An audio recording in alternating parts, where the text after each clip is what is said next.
যে কোনো নিরামিষ দিনে মাত্র 10 মিনিট হাতে থাকলেই এই সুস্বাদু রেসিপিটি বানিয়ে ফেলতে পারেন। যেমনই চটজলদি বানানো যায় তেমনই সুস্বাদু একটি রেসিপি। গুড ইভিনিং এভরিওয়ান, শতাব্দীর কিচেনে আপনাদের সবাইকে স্বাগত জানাই। আজকের রেসিপি তিল পোস্ত বাটাই কুমড়ো। তাহলে চলুন শুরু করা যাক আজকের এই সহজ এবং সুস্বাদু রেসিপি। এই রেসিপির জন্য আমি এখানে 200 গ্রাম কুমড়ো আর একটা বড় সাইজের আলু কেটে নিয়েছি। এবার একটি মশলা রেডি করে নেব। তার জন্য দিয়ে দেব 3 চামচ পোস্ত, আর দিয়ে দেব 1.5 চামচ তিল, সাথে 2 কাঁচা লঙ্কা। সামান্য জল দিয়ে একটা স্মুথ পেস্ট রেডি করে নেব।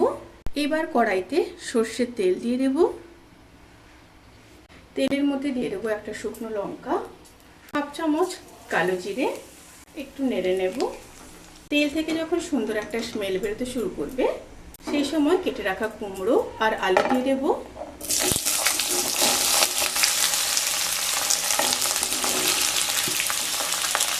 সাথে পরিমাণ মতো লবণ, খুবই সামান্য হলুদ গুঁড়ো দিয়ে দেব।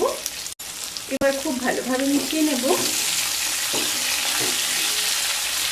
খুব ভালোভাবে মিশিয়ে নেওয়ার পরে সমস্ত উপকরণগুলোকে মিডিয়াম টু লো স্টিমে ঢাকা দিয়ে 10 মিনিট হতে দেব, যতক্ষণ পর্যন্ত না সবজিগুলো 80% সেদ্ধ হয়।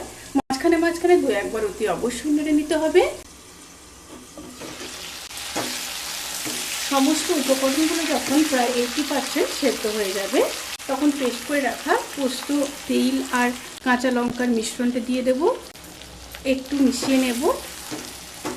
একটু মিশিয়ে নিয়ে মশলা ধোয়া জল দিয়ে দেব। দিয়ে আবারও একটু মিশিয়ে নেব। এবার ফুটে আসা পর্যন্ত অপেক্ষা করব।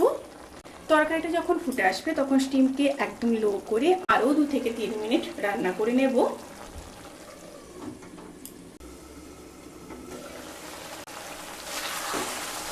রেসিপিটি প্রায় হয়ে এসছে। সমস্ত উপকরণগুলো খুব ভালোভাবে সেদ্ধ হয়ে গেছে। এবার উপর থেকে দিয়ে দেব 2 চেরা কাঁচা লঙ্কা, 1 চামচ চিনি অবশ্যই দিতে হবে টেস্ট ব্যালেন্স করার জন্য, আর দিয়ে দেব উপর থেকে একটু কাঁচা সর্ষের তেল